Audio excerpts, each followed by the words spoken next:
Demokrasi yang akan kita jalankan adalah sebuah demokrasi yang mensejahterakan, bukan sebuah demokrasi yang mencelakakan. Untuk memperbaiki kehidupan demokrasi kita di hari-hari yang akan datang. Bagaimana Bapak ingin menyelesaikan pelanggaran hak asasi manusia masa lalu? Saya pembela hak asasi manusia yang paling keras di Republik ini. Ini hanya masalah niat atau tidak niat, mau atau tidak mau. Kenapa rakyat Indonesia itu bekerja ke luar negeri? Sebagai TKI, kita menginginkan aturan-aturan negara untuk TKI itu yang jelas.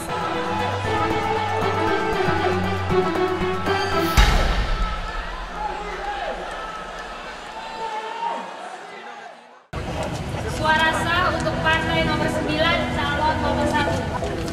Suara sah untuk partai nomor 7, calon nomor 2. Pemilihan umum legislatif untuk memilih wakil rakyat yang duduk di Dewan Perwakilan Rakyat telah usai. Hasilnya pun telah disahkan oleh Komisi Pemilihan Umum pada tanggal 9 Mei 2014.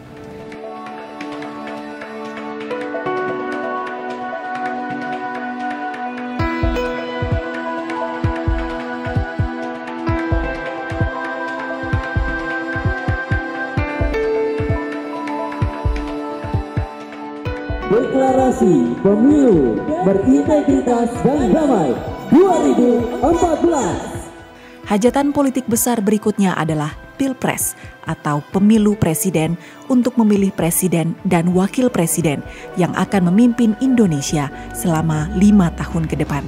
Pemilihan umum adalah kesempatan rakyat Indonesia memilih pemimpin-pemimpinnya. Kita ingin Pilpres Pemilu Presiden nanti tanggal 9 Juli yang akan datang tanpa adanya kecurangan.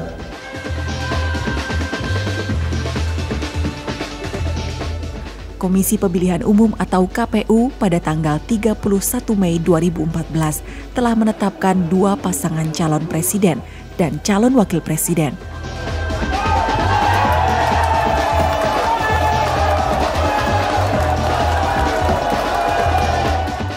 Dengan nomor urut 1, Capres Prabowo Subianto dan Cawapres Hatta Rajasa.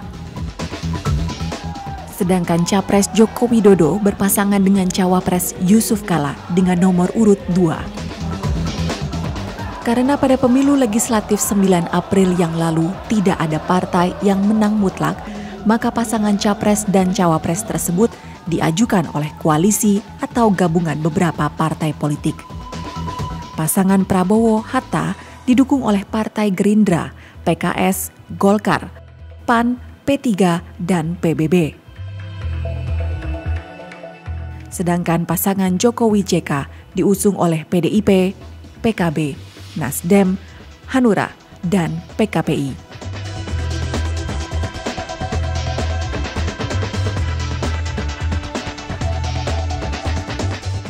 Manakah yang jadi pilihanmu?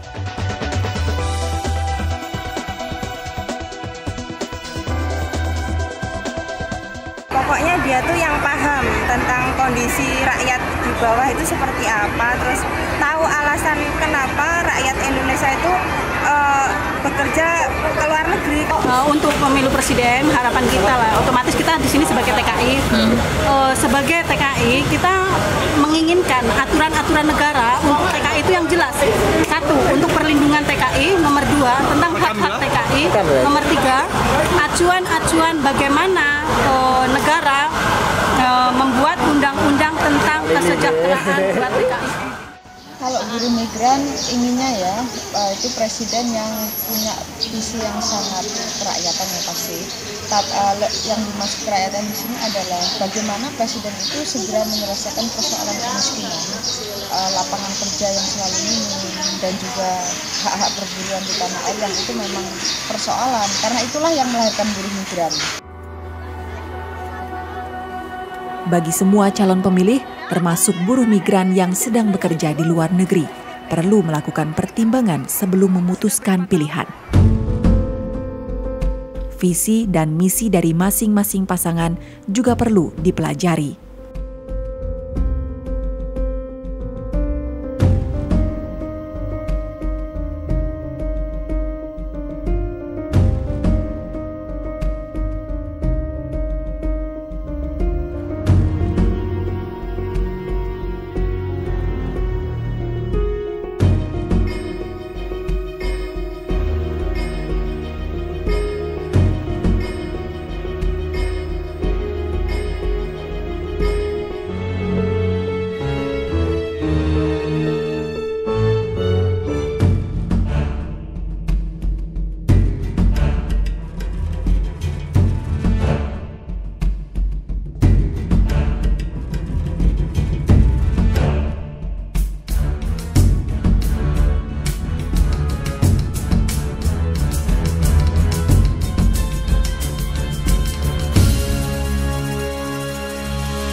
Ketahuilah, rekam jejak capres dan cawapres berkaitan dengan kasus pelanggaran hak asasi manusia, kasus korupsi, atau kasus-kasus penyalahgunaan wewenang lainnya. Itu berkaitan dengan tanggung jawab individual mereka ya, masing-masing capres itu kan. Artinya apakah secara individual mereka pernah terkait ya, dengan masalah-masalah pelanggaran HAM di masa lalu.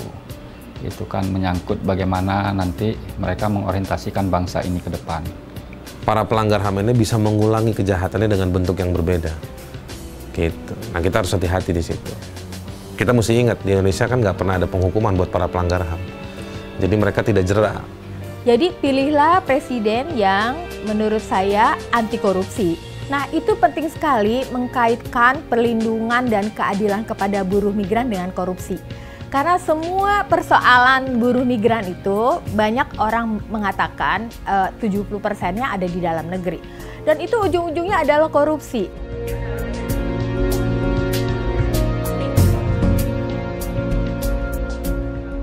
Sikap capres dan cawapres pada persoalan kekerasan terhadap perempuan juga patut mendapat perhatian.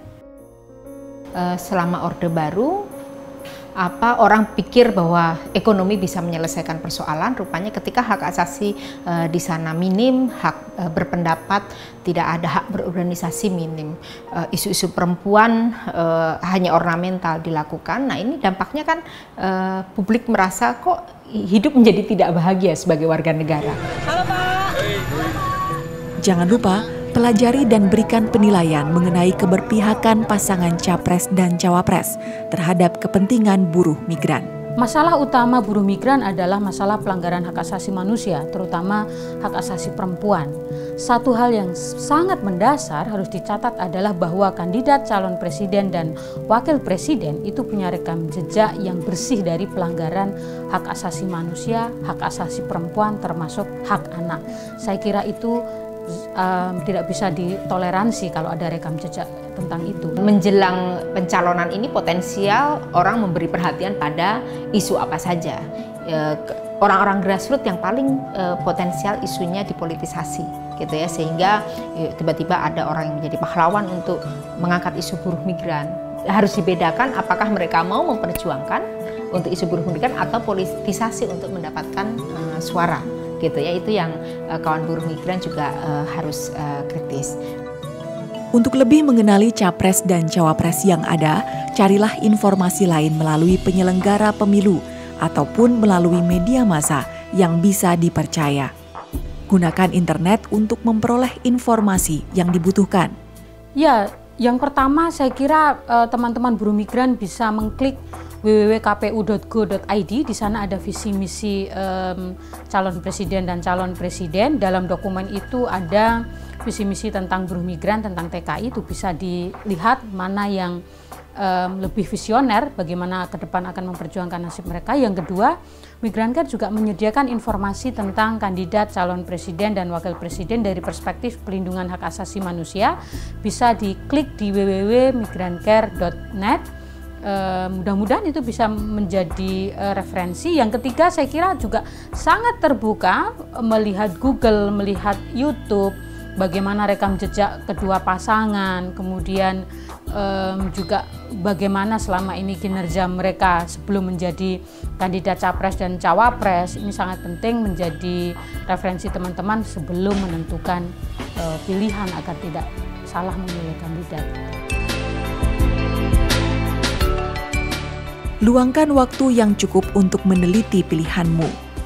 Jangan memilih karena paksaan atau memilih asal-asalan. Salah memilih berarti mempertaruhkan nasib bangsa 5 tahun ke depan, termasuk nasib buruh migran. Kalau salah memilih, kita kemudian mendapatkan pemimpin yang tidak paham persoalan kawan-kawan buruh migran.